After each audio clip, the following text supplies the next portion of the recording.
If you, Roxanne, I'll call the meeting to order. Roxanne, if you'll please take roll.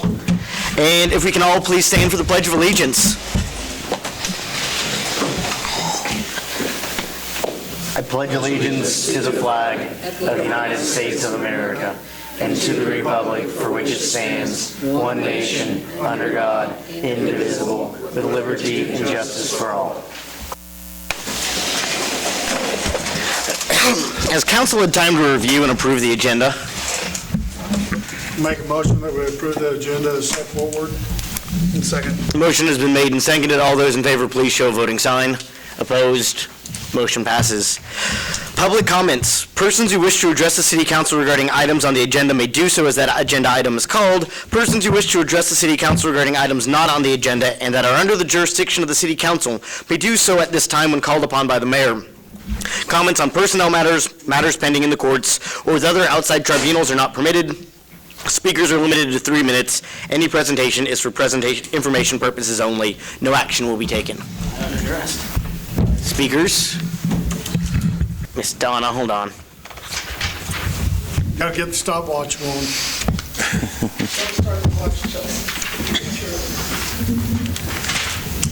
I just want to thank the city and the people that put Farm City together. I thought it was the best we've had in years and years and years. We had a huge crowd at the Historical Society.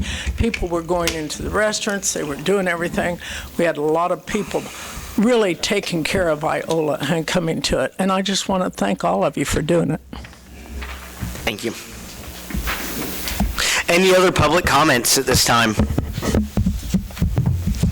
Seeing none, consent agenda. Does council have questions about the consent agenda? I'll make a motion to approve the consent agenda. I'll second that. A motion has been made and seconded to approve the consent agenda. All those in favor, please show a voting sign. Opposed? Motion passes. We've got a short executive session planned. If we can go ahead and make that motion. Sid, how many minutes are you thinking? 20. Start with 20. Okay. I'll make a motion. The City Council recess into executive session for 20 minutes pursuant to the Trade Secrets KSA 7543-19B4. The purpose of the executive session is to discuss confidential data relating to financial and operational affairs and to include the mayor, council, city administrator, assistant city administrator, gas, water, and wastewater superintendent, city attorney, and Scott Shreve of PPM. The regular meeting shall reconvene at 6:23 in the City Council chambers. I'd second that motion. Motion is made and seconded under trade secrets. Please, all those in favor, please show a voting sign. Opposed? Motion passes.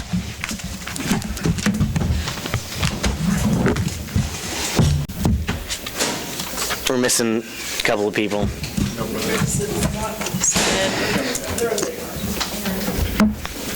We've got an addendum with New Wave as item A. Sid? Actually, Corey's handling this item. Corey?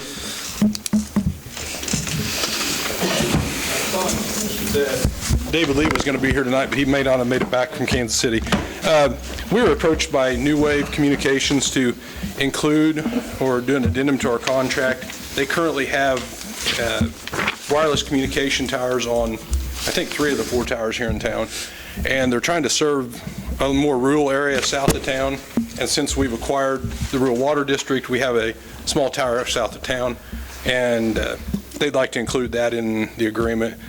It's not really an issue for staff. It's just a matter of, I had Bob's office drawing up an addendum, and it's in your packet for approval if you see fit. I would make the motion to approve the addendum to the service agreement with New Wave Broadband, allowing the use of the city's water tower located on 1400 Street. Motion has been made and seconded to approve the addendum. All those in favor, please show a voting sign. Opposed? Motion passes. Item B. Mr. Mayor, members of council, based on the conversations during budget preparation and as part of the health insurance renewal, the 3 personnel-related items are brought forward for council's consideration. As council considers these items, it should be considered what type of employer the city of Iola should be. Being an employer of choice helps attract local talent to the city and retains existing talent within the organization. While the organizational culture is a component of this, benefits, wages, merit increases, longevity, insurance coverages play a vital role in being an employer of choice. Staff projects over $90,000 in savings in the health insurance renewal premiums. This savings is the difference between what was budgeted and what we are expected to pay for that, the plan we went with. Staff also projects roughly $50,000 in savings over the budget value for the smaller cost of living adjustment that came out from the Social Security Administration. It was 1.6 versus the 2.5 that we budgeted. And the expected impact of the reinstating the merit increases in longevity pay is less than $88,000. Regarding the employee contribution to the health insurance premiums, the city can retain its grandfathered status as long as we do not exceed increasing the employee contribution by more than 5%. The baseline for this was established in March 2010. For the employee-only plan, the employee contribution can be increased from 0% to 5%, which is roughly $22.04 per month. And with the 56 individuals that are currently on the employee-only plan, that equates to about $15,000 for 2020. That is something that we hope that council can make a decision on tonight, because there are some that are employee-only that if they end up having to pay, they may want to change their plan a little bit. So, and we're running out of time in our open enrollment, so that's all I have.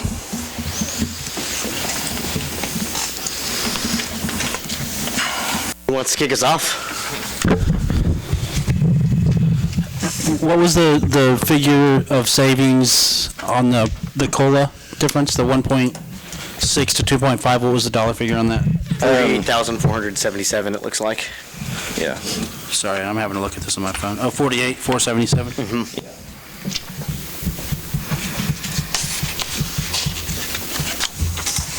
So virtually what we're looking at is if we increase their rates, we're going to potentially give them a pay raise and take that back away for their insurance. They're going to pay that back to the city for their insurance. I think the pay raise is probably going to very well compensate over the health insurance. I mean, $22, that's a month, correct? Not a pay period? So $11 a pay period? $250 a year? I think there's really, as stated, there's kind of three issues here. The COLA adjustment, I think we can all agree at the 1.6, is that, do we give the COLA at what it's stated on as a Social Security COLA, 1.6%? Right. Okay, so I think we can all agree on that one. I think the other two real issues here are about A, reinstating the merit and longevity, and B, about whether or not the employees should pay into the healthcare, and I think those are two separate issues. So why don't we just start with our feelings about, let's start with one, and then we can go back to the other, and you can say, I'm for one, but only with the other, or I'm not for either. Does that make sense? You can kind of tie them together, but why don't we start and just have a discussion about reinstating the merit and longevity raises? And I think the easiest way to do this is to just go around and have us state our feelings to start with, and then we can go there. Mark, you chomping at the bit on this one, or you want me to start on the other side? No, I'll take it. Okay. Clarification on this, on the merit increase, they get this each year on their anniversary date until they reach their top of the wage scale in that classification. Correct. Okay, so we got 3 grades, and we got 39 levels in there. So, We have more than 3 pay grades. well, you got, We got like I was going off of this. H7 to like H13, and then we have E9 to E13. Well, they're showing E1 through 15, H1 through 15, and F11 through 15, or whatever. But each one of these is a pay grade. Right. So there's three different types. There's the exempt pay grade, the non-exempt pay grade, and the firefighter non-exempt pay grade. So what this says is that we'll give an employee, when they start out at a certain wage, and then after the first year, they get not only the COLA at the first year, they get a pay raise on their anniversary, and then after 9 years, they get a third pay increase with their longevity. Is that right? The longevity starts at 10 year 10. Carla? The longevity starts at their 10th year of employment. Mm-hmm. So if they can make it through 10 years, and they get 3 pay increases every year after that. Technically, the way the scale works is at that time they may be maxed out on the scale and may not receive pay increases per the scale anymore, only the cost of living adjustment. But they can move into a different pay. Depending on promotion or however it works out, it's very subjective. They can spend 5 or 6 years in their first pay grade. Like an apprentice electrician. Possibly. If he spends 5 years there, then he can move into the next one. Possibly. And start moving up and be getting 2 each year for 12 years. What do you mean 2 each year? Well, you get the your cost COLA of living and you and get your merit increase. That would be correct. Now, as the merit increase, does their performance, does their attendance, anything like that have anything to do with it, or is that automatic? Yeah, it's based on a satisfactory evaluation, performance evaluation. So that's up to their Supervisor. department head or supervisor. Correct. The only other thing I've got to say is we made a decision, well, I know we were going to revisit it, but we made a decision to find some cuts in the budget, and now we're just a couple months later giving it all back. So, Nancy? I guess I would disagree with what you just said, because what we decided was we were going to hold off on this to see what happened with insurance. We have now seen what has happened with insurance. We're not being hit with that 30-some%. We weren't going to do raises or longevity because we didn't know if we were going to have to come up with that extra money for insurance. We don't have to. It's right here in the numbers. We're actually ahead even if we reinstate these. And as good measure to the employees of this city, we said we were going to reevaluate this based on what happened with insurance.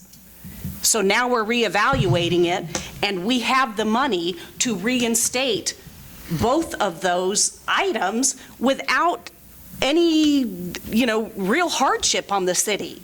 So to me, it's really important that we keep our employees happy, that we keep morale up, and that we take care of the people that take care of this city. Thank you, Nancy. Kim? Okay, I'm of the opinion that if we give the merit and longevity, then the employee needs to chip in some money for the insurance. That's my feeling. Okay. Ron?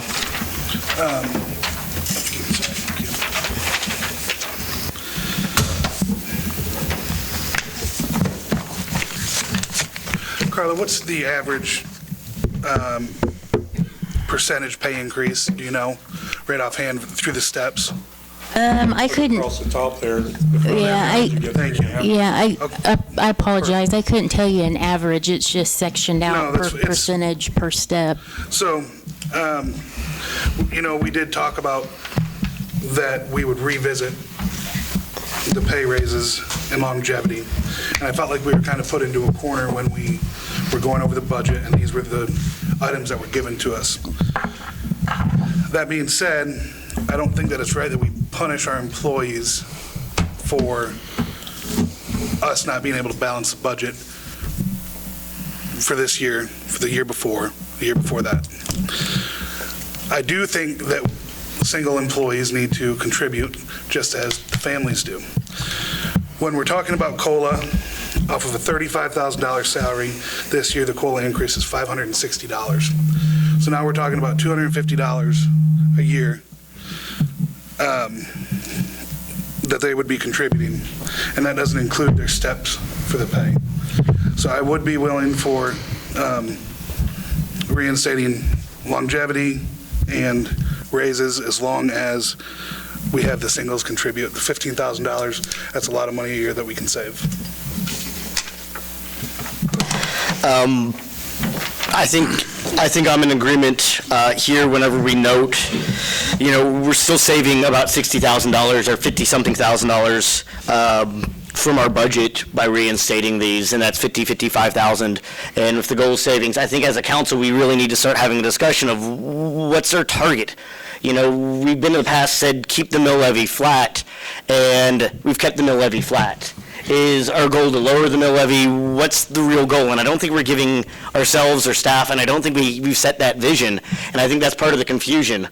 And, for me, the deal was to make a budget that passed before we ran into state problems, and part of making that deal was a compromise to say we'd revisit this, and so I made sure to put that back on the agenda. I probably won't be voting on the issue, it sounds like, but I felt like I should state my position as well. Danny?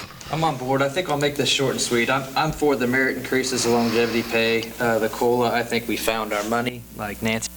And I'm for taking care of our employees. I mean, that's what we got to do. So we did find some dollars, and I'm proud we did do that. However, we did say we'd revisit this, and we are. So, Gina? When we did the budget cutting, I was strongly against the cutting the merit pay and the longevity pay. I think I made my feelings well known then, and they stay the same. I'm for the COLA, longevity, and the merit, but my only concern is on the insurance. I just don't want to see these young people like Chad get a raise and then lose it all back to paying his monthly insurance. So I'm on the insurance, I'm kind of on the fence there. I mean, Carla, is there any proof that you can say that any employee that has to start paying $20 or $22 a month, that they won't lose the raise to pay that? That would take a little work on my part as far as individually. The COLA itself on a 35, what's our lowest salary that we have? 5,000, give or take. Yeah. So off of a $35,000 salary, it's $560, so it still gives them a raise of $210. But that doesn't include the taxes, does it? You get a raise, yeah, I might get bumped from $14 an hour to $15 an hour, but by the time Uncle Sam gets done, I may be only back down to $14.25. I may lose that in taxes. Social Security, Medicare, all those taxes you pay. Right, I agree with you, Ron, they'd still be making $250 a month. But by the time all this stuff comes out, are they still going to be seeing any of this merit raise, COLA, and longevity raise pay? That's where I'm scared, John. I agree we need to, maybe instead of doing a 5% raise on the insurance, go 2.5. But remember, we can only make that once. This is the only time you're going to be able to, forever, as long as we have this plan, Right, that's the only thing you're ever going to be able to ask from the employee. Why do we need to jump it to the max? Because you can't step it. It'll never happen again. I think we can, but we can only go to a max of 5%. So if we did 2.5%, theoretically, then we'd say we did that for 3 years, and then we wanted to take it to 5, we could, but we can never go above 5%. I wanted to see, what the insurance numbers would be, but, I wasn't expecting, the max 5%. I was thinking, 1 to 2% increase, no 5%. Now, that's my stand. I'm for the raises, but I'm skeptical on the insurance. Okay. Chase? I'll make mine short and sweet, too. I'm all for taking care of the employees. We want to give them a reason to stay. I'm for the merit increases. I think it was asinine for us to even consider anything otherwise, and for the COLA increase. Aaron? Yep, I think we should reinstate the merit increase. You sure? All right. Why don't we just go ahead and if somebody would like to make the motion, Chase and Eugene, you two were pretty adamant during if you'd like to make one motion, we're going to do these one at a time and just have those votes. I'd like to make a motion that the 2020 merit increase and longevity pay reinstatement take effect. Chase, you want to second that? There's a motion. I have a question. With people that have come through, this will be 2020, so it hasn't affected anybody yet this year. No. So, yeah, it would just be if we had somebody come up January 15th, they would be able to. There's a motion and a second made to reinstate the longevity and the merit pay. All those in favor, please show a voting sign. Opposed? Motion passes. There's a second motion, if anyone wants to make it, about providing direction. Do you want to provide direction, or do you want a motion for us to, you want a full? Can I say something? Sure. Kim, did you vote? She barely lifted her hand. Okay. Having been a teacher and been stuck on the same pay raise for 5 years out of 18, I know what it feels like to lose that. And 1 year, our insurance went up to $800, and we dropped our insurance for 2 years. We paid for a broken arm because of ice. I think it's horrible that you don't give them the insurance. Everyone needs insurance, and these guys need to stay here, not go to some other place that has more. Thank you, Donna.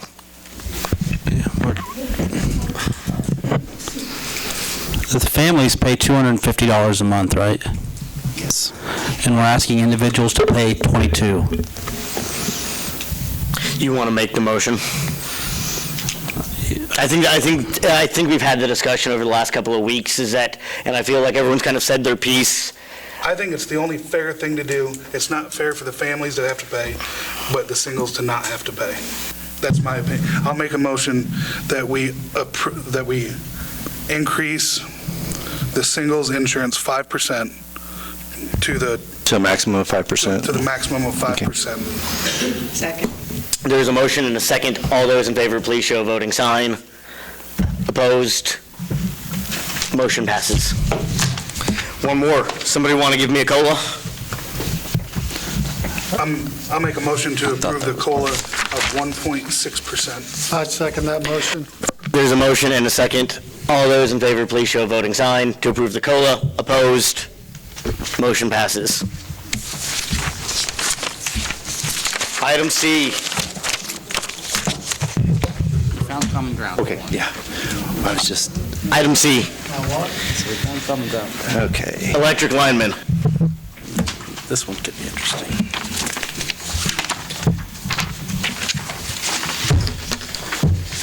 Mr. Mayor, members of council, the WSU staffing and organizational analysis touched on the fact that the city should review our wages. That was not a primary thing of their study, but that was something that they did talk about. The need to review electric lineman wages was specifically mentioned by WSU and was also brought forward after the loss of several employees.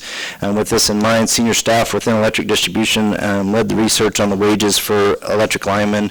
The information in the packet offers a starting point for the discussion. If desired, staff is willing to dive a little deeper and research options and alternatives more thoroughly.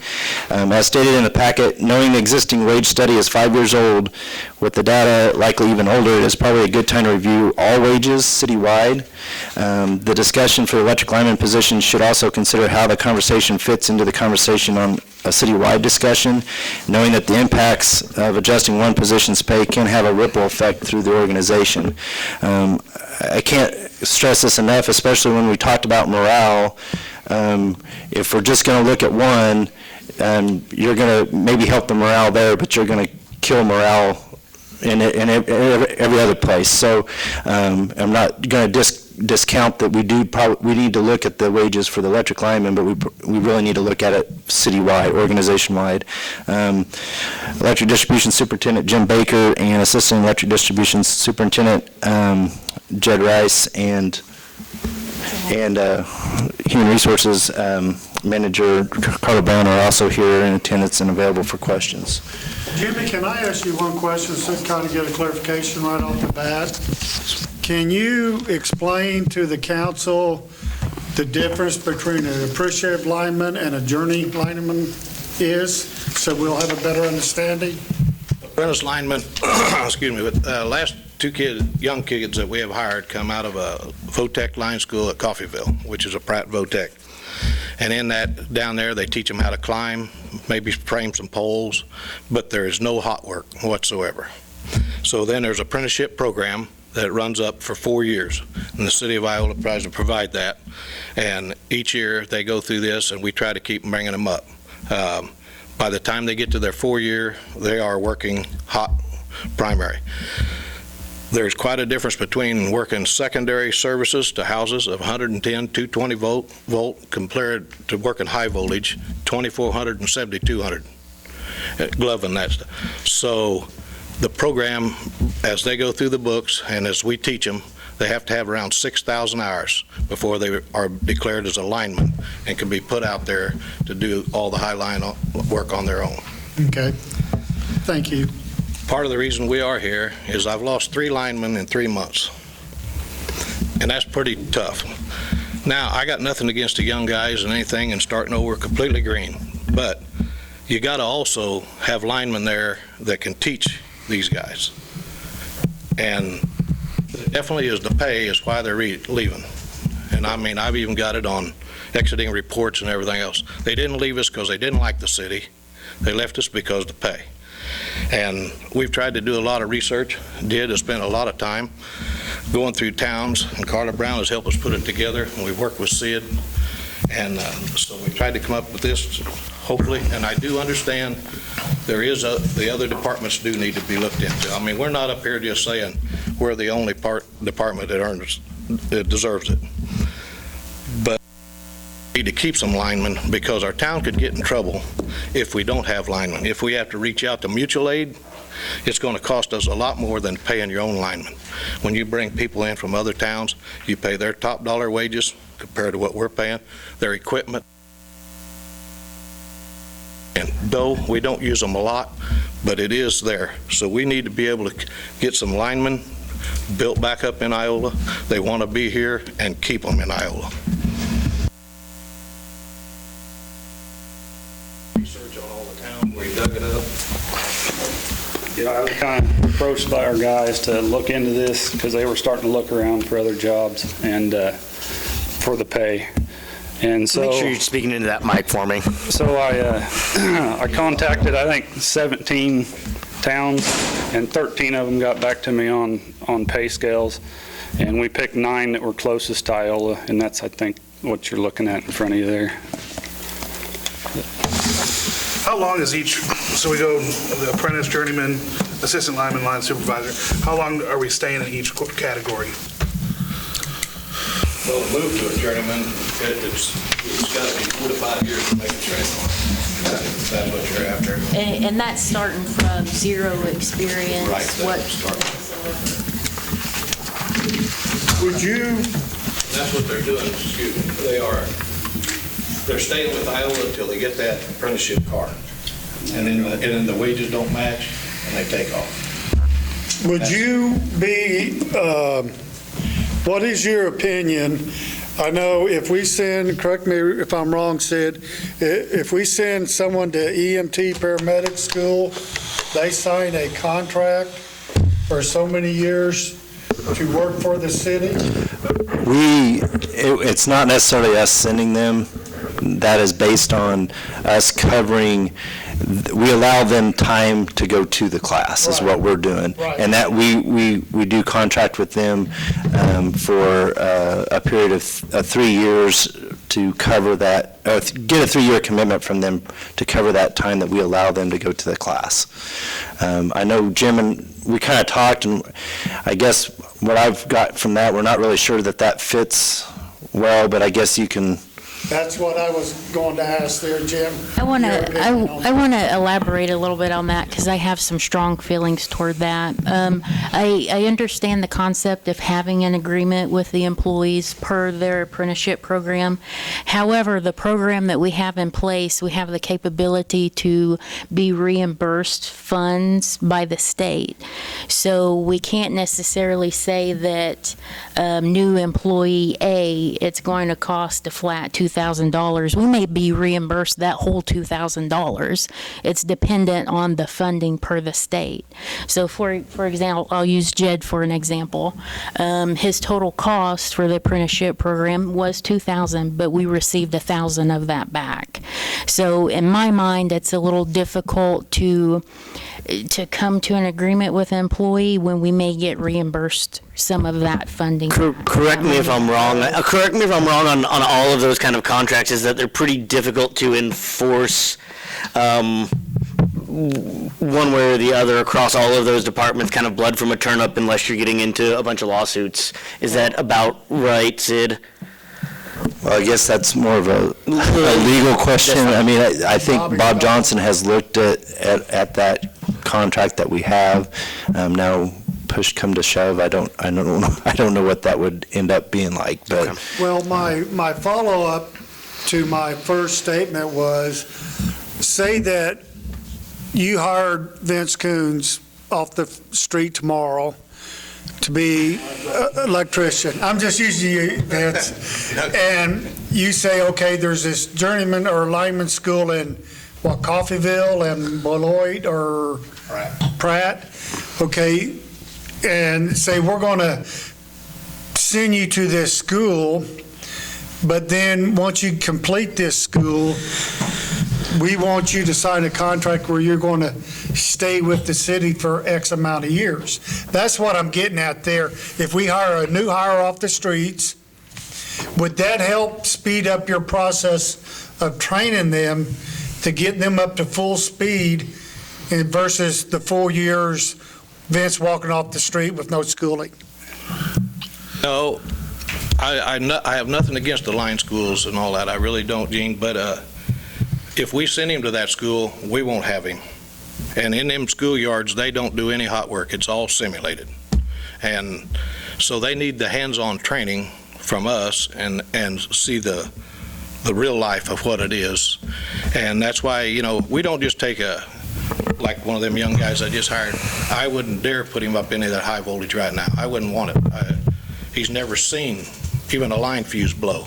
So it's a timing that they need to see. They need to do the hands-on, work your way, to learn how to frame poles, how to ground transformers and stuff, and then maybe run some of the trucks while your lineman's doing, see some of the real acting of what happens there.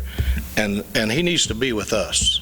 He really does. And so our training let me interject this a bit, and I think before we go off into the weeds, is council generally amicable to understanding that there's a real pay discrepancy here and that there needs to be a plan put in place? Yes. You got a guy over there wanting to speak, John? Hold on one second. Let me go through the council and then get to Sid, and then I'll invite you up here in a second. But generally speaking, we understand that this department at least for sure needs some sort of addressing. I would say most definitely we need to. Do you have anybody, what happens, right, let's say that you retire. When are you up for retirement, Jim?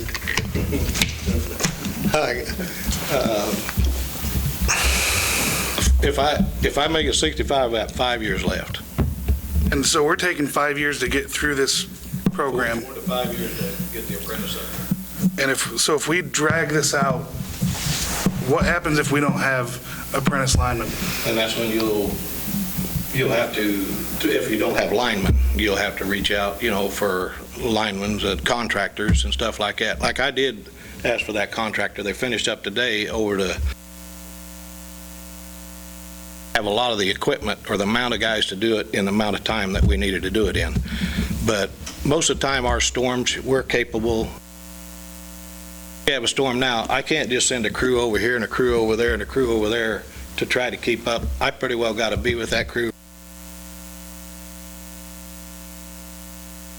Sid, you were going to make a comment here. I was just going to kind of talk about our training so is there 4 books? So they are working through kind of 4 books of book work, why they're also getting hands-on training, and all that training is done here in-house with our system, and so that's why we don't typically send somebody away to get training. We're training them here, so. Well, I just want to get clarification there. Thank you, Jim. I just wanted to say, Mayor Wells, I think you hit the nail on the head with your comments. The city, as far as their lineman wages, are so far out of whack with the private sector that Meyrick's idea of getting them to sign into a contract, they can make that money back so fast that nobody's going to care about that contract. So the city really needs to step up and do something about the lineman wages. The reason why I know this, my son-in-law is when he left this job, so it's pretty obvious. Thank you. That's the deal. These linemen that we're training are not leaving for 50 cents or $1 an hour. Well, they're not also leaving for these competitors that you've researched either, correct? They're leaving for private companies? When I went to Eudora, and then, like I said, but we're also in our deal, we left Westar we put it on there, Westar and Heartland coffee lining on there, but actually what we done is Jed and probably done on that deal was use municipality. They are the most comparable with us, obviously. Like Heartland, the co-op and Lyon, Coffee County, they blow us out of the water. Difference between us and Chanute. But I just am wanting us to be careful about saying they can go double their wages. Hold on here, we're digressing. And I guess there's I understand why people take those differences, that you may not want to work for Westar because you may get called to Florida or wherever. Let's just go with this as the council. I think we're in a direction here, or at least have some sort of consensus. Sid, you just need some direction on this tonight, is that correct? Well, I guess if you want further information, one thing that we talked about that we really haven't vetted is some of these places do like alignment 1, 2, 3, and 4. We're not really sure how we could distinguish that, but that's something we could kind of research and say, okay, what makes the difference for you for alignment 1 versus alignment 4? Because then you can make your top end closer to that average, but maybe your alignment 2, 3, there's other grades in there that people have to work through and get either certified or years of experience or whatever. That could be something we could further research, or we need direction on what you'd like us to do. what I would like to see before we decide on how much to adjust these wages, I would like to see what the merit and COLA is going to do to this 1611. It's not going to get it where it's going to be close. Just add a percent to it. Yeah. What I'm saying is see what that does then. Yeah. Okay. Then make a determination on how much. Council, are we agreed to this much as well? Sid, will you come back with a finite plan for us to discuss that will have the numbers and percentage, and you can work with? Well, I guess what because like that one plan talked. On where we would want to be at. Yeah, Jed, I'd like you to comment. Yeah, you know where people are. These are your cohorts. The numbers on your deal are the average of municipalities. We're not asking for Westar wages. We know that's out of question. It just can't happen. These are municipalities, and there's an average there. The one thing the one thing between the two plans, or the kind of, I think there's, I have to look. The one scenario did basically, if you were a step 12 today, you get moved up to the higher pay grade and you remain a step 12. The other one that's the like 17.5%, that was basically saying, okay, the average increase if we move everybody up was 30-some percent, 34, 35%. We're going to take half of that and we're going to put people in the step that is related to that percentage. So if you were a step 12, you might end up being a step 6, but you're still in a much higher pay grade. Does that make sense? So your top end is going to be, your top end in either plan would be the same, potentially. It's just, do you move people step for step, or do you give them an increase, but you don't top them out again? Does that make sense? So one of them says you give everyone an increase, and then they can continue to increase their pay over the next X number of years. The other one says you move everyone into line to where they were. If they were topped out, they're topped out again. Right. At the higher rate. I don't know that, it sounds like we don't have time to move people over the years into those pay grades, though. I mean, we need people Yeah, we got an opening now, and it'd be nice to advertise it and offer a competitive So wage. are you looking at where you have the average, like on your apprentice lineman, your average is $20.15 an hour? Is that the rate that you're hoping for? Is that the rate that you think is the sweet spot to go with that average of all of those? How are you determining, what do we need to start people at? The pay grade was, I think we chose the pay grade that was closest to that average. Yeah, that was the average of all the towns. You are correct. Okay. And that's what we were, And yeah. is that what you're, Yes, that's where an you're average, thinking a that would be the competitive- sweet spot? Because that puts Yes. you at a competitive rate. You're here, this is the competitive rate, this is what you're going to start at, but you still have that opportunity to move up. So that would be for new hires.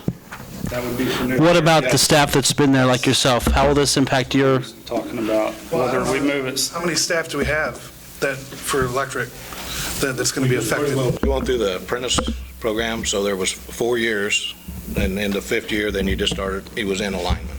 Well, we got 2 apprentices now, and we need to hire one. We got an open position. And then we got 3 linemen.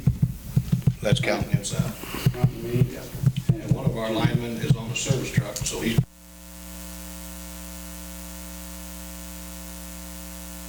there. So are you considered a journeyman lineman, or are you an assistant lineman supervisor? That's my title. Okay. I did the classes, so I'm a journeyman lineman. Okay, all right.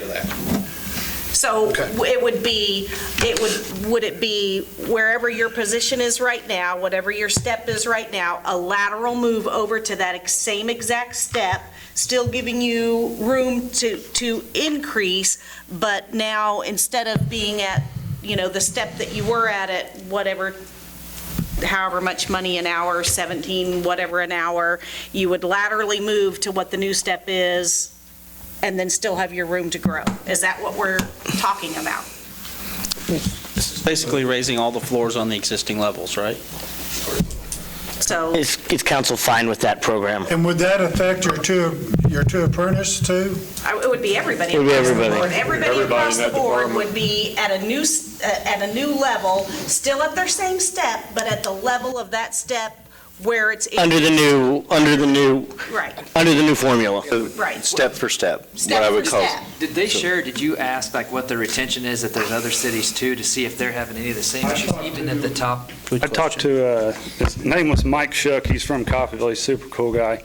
They went through this exact same thing, said they were training guys for other towns and co-ops, and he said that they got it changed just like we're trying to do, and he said, you'll notice a big difference. He said, you'll retain people. So we can keep homegrown talent. Yes, he said and I got it on email, I don't have it printed, but he said I could share it with you And guys. as Jed was saying too, that if we could get somewhere up, maybe we could hire somebody that's like a 3rd-year apprentice, 4th-year apprentice already, then start at ground level. We also, like I said,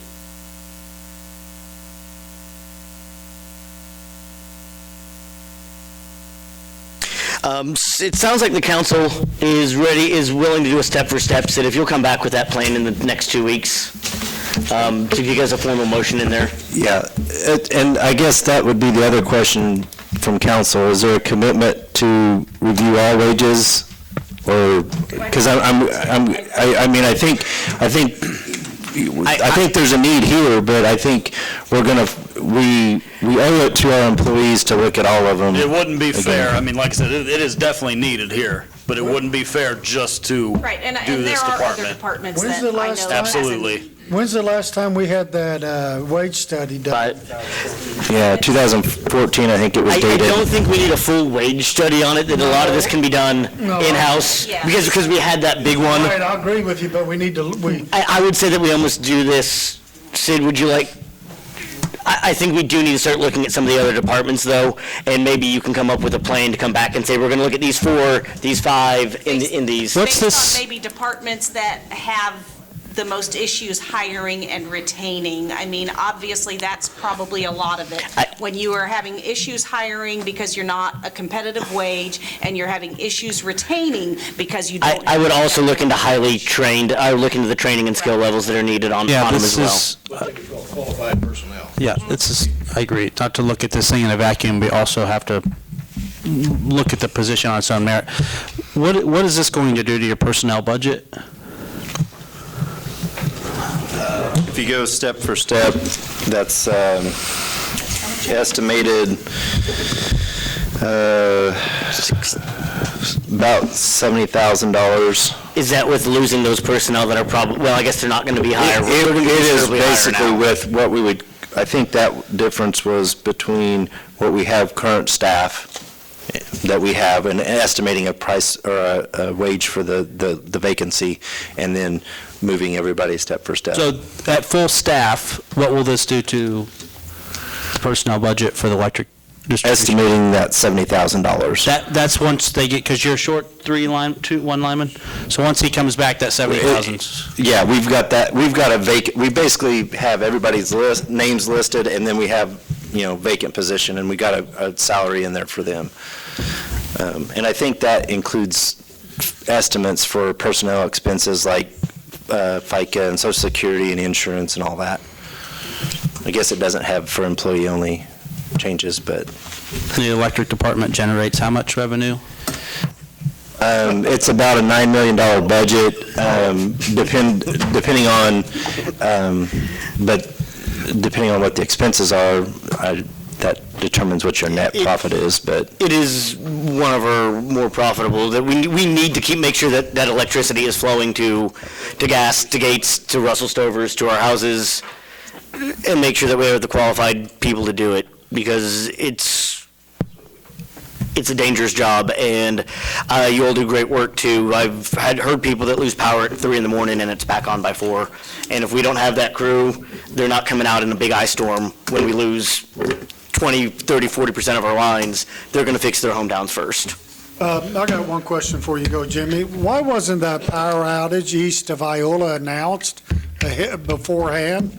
We had it on Facebook, and we talked to some key businesses in gas about it prior, several days ahead of time. We just didn't put it out on Facebook until we knew for sure it was going to happen, because originally it was maybe going to happen Thursday, and I was hesitant. I personally was hesitant to put out, hey, it's going to happen Thursday, knowing that it could possibly change. So once we knew we had a confirmed schedule, we put it out on Facebook. But we had already been talking to the City of Gas, the Pete's and all that. We just door to everyone out there. Yeah. But we talked to every business, and we tried to, and we put it out to the city clerk over there, and she tried to talk to everybody. But like I said, we was talking to a lot of people, and we was talking less. I think it ended up being 40 minutes was the whole time it was out to make that changeover. Well, the reason why I was asking, I never seen anything in the paper about it. Well, it was hard to schedule because the first day they was in here for 14 hours, and it was dry, and they was able to make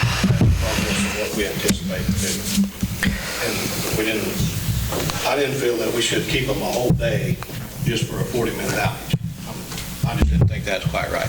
Don't get me wrong, I know it was a contracted job, and the money was whether it took 1 day or 10 days, but that just was going to tie them all up for a 40-minute one day.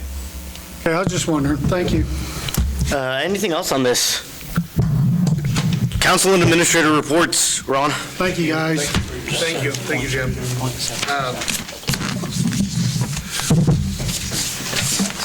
I guess I didn't, this still go on the last part, so.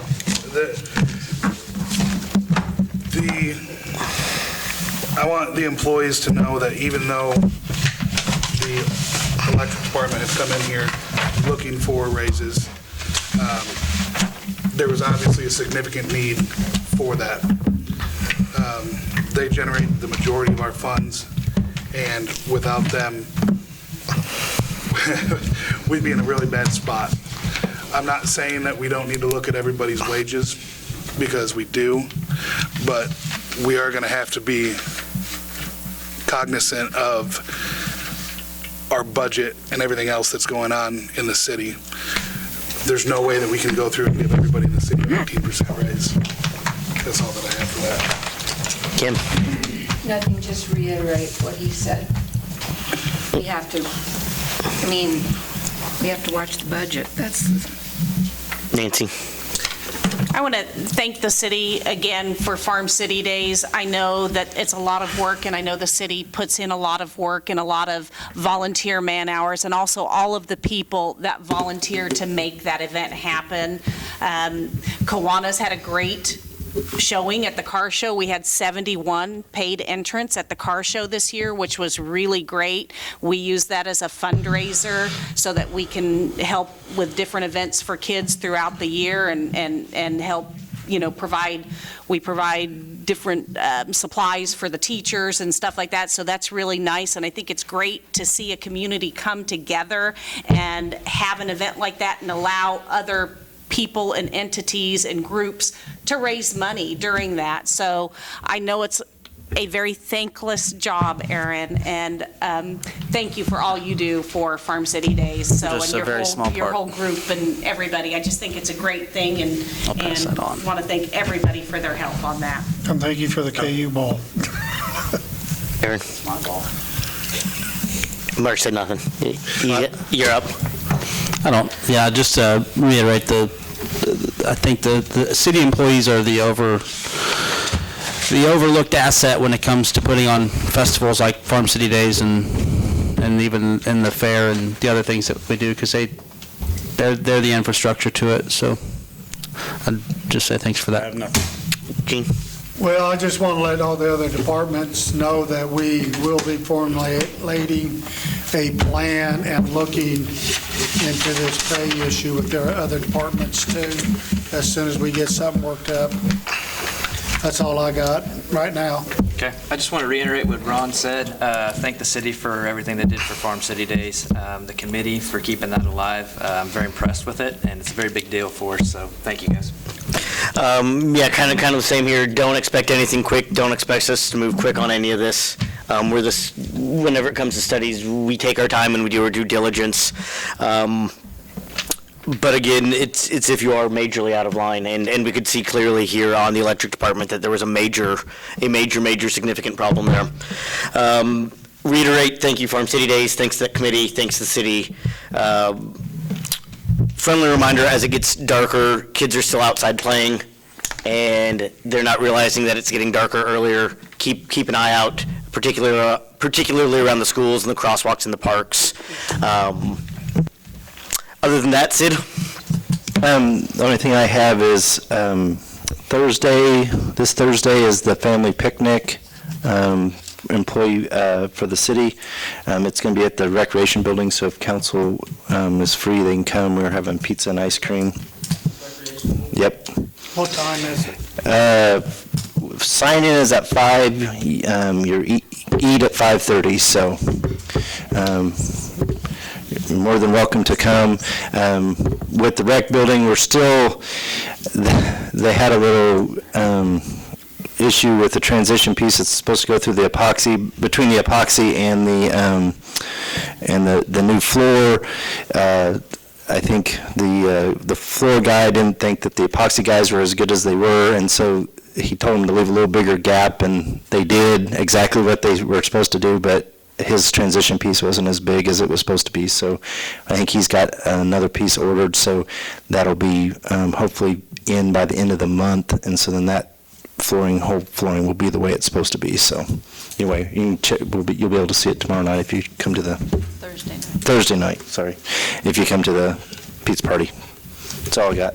I make a motion that we adjourn for the evening. Second it. Motion's been made and seconded. All those in favor, please show a voting sign. Opposed? Good to see the city employees here.